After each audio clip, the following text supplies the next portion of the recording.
All right, and welcome back to another episode of Phrasing FM, a podcast where I talk about languages and my experience building an app to learn them. Today, I want to talk about why gamification is ruining your gains. And so, gamification has been a very big topic for the last, I don't know, maybe 15 years.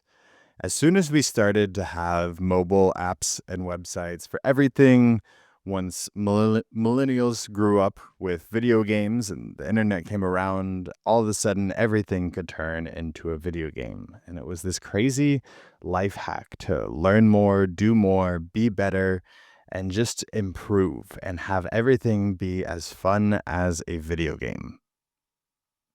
And perhaps the biggest supporter of this or propagator of this was Duolingo and still is Duolingo.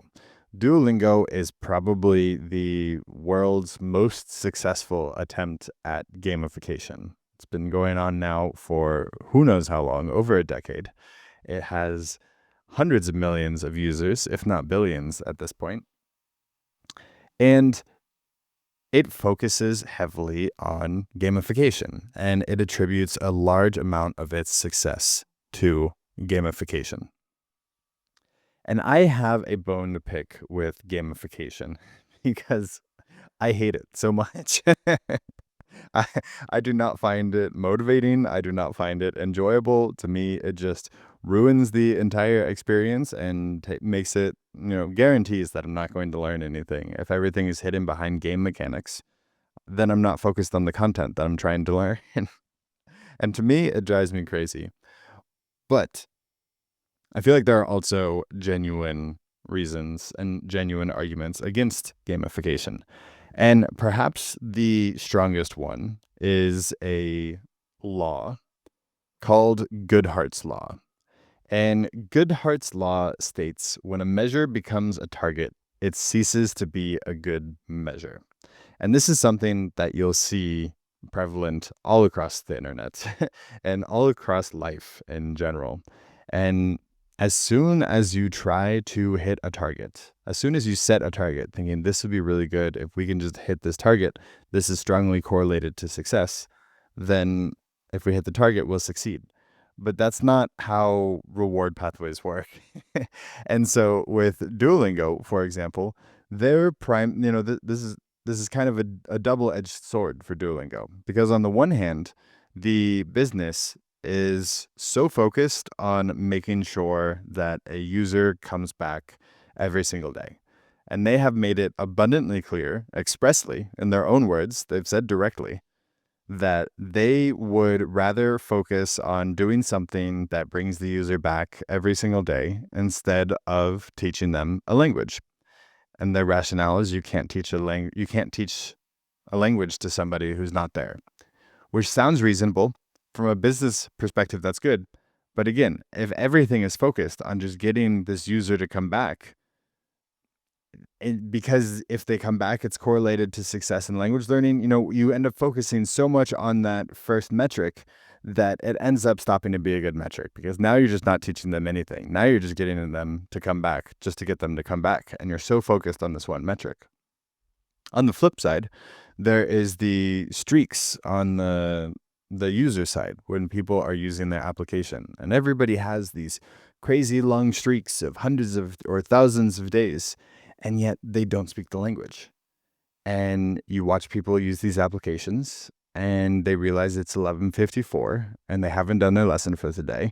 And they're just tapping through frantically as fast as they can to get through the entire screen, trying to make sure that they survive. Or to be honest, I'm not entirely sure how Duolingo works these days. I think it still has hearts because their reward is not being able to speak the language. Their reward is not learning the language. Their reward is having this streak.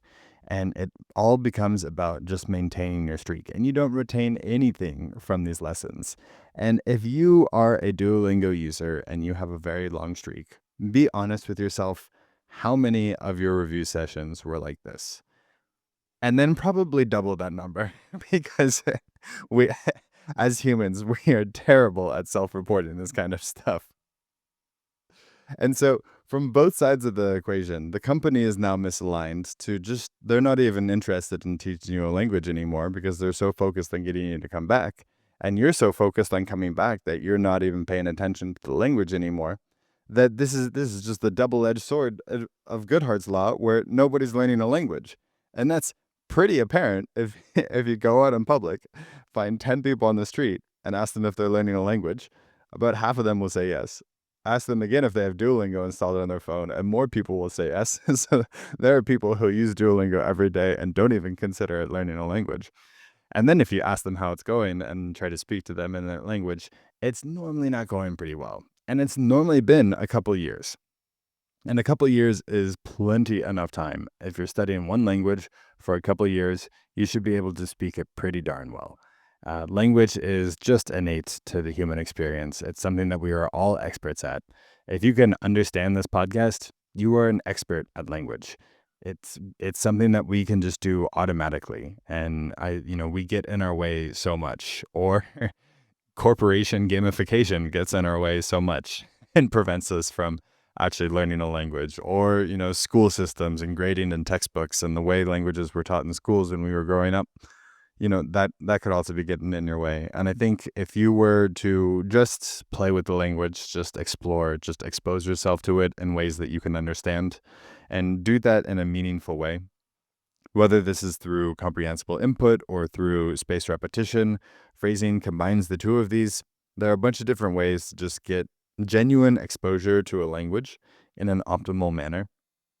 And if you did that you don't even have to do that every day. If you did that every other day or 2 or 3 times a week for however many years you've been doing Duolingo, you would be miles ahead of where you are now.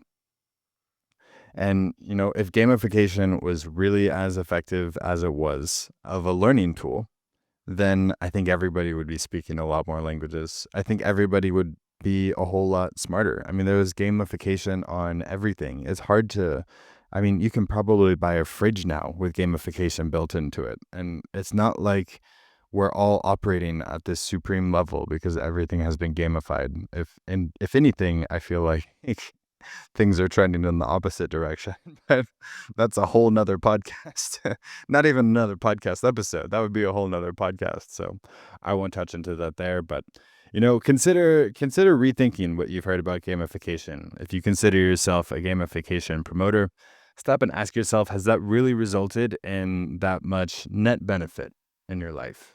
And I would venture to guess that, at most, it provides a small benefit to some people. And so that's why in phrasing, there isn't any gamification. You do have a streak displayed at one point. You have a calendar that you can fill up. It's a heat map. So if you want to call analytics gamification, then there is some analytics, but I really don't lean into it. I don't even show you the number of reviews you've done in a day or how many reviews you have left, which, when people first come to phrasing, they think that's always the first question I get is, can this be added?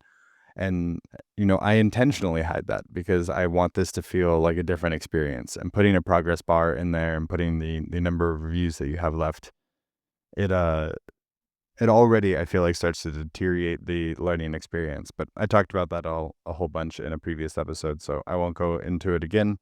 Anyways, moral of the story, gamification is killing your gains. You don't need it. Get it out of here. Get rid of it. Consider trying phrasing.app if you want to try a language learning solution that actually works, that has no gamification, where the rewards are enjoying the language that you're learning, enjoying your study sessions, and making genuine progress and using the language. Because there's no better reward than being able to speak another language. If you like this episode, consider liking, subscribing, sharing with all of your polyglot friends. I'm an independent developer, been building phrasing now for 3 years, starting this podcast from scratch. So every like, subscription, and share really goes a long way. If you made it to the end, thank you so much for listening, and I will catch you in the next one. Ciao.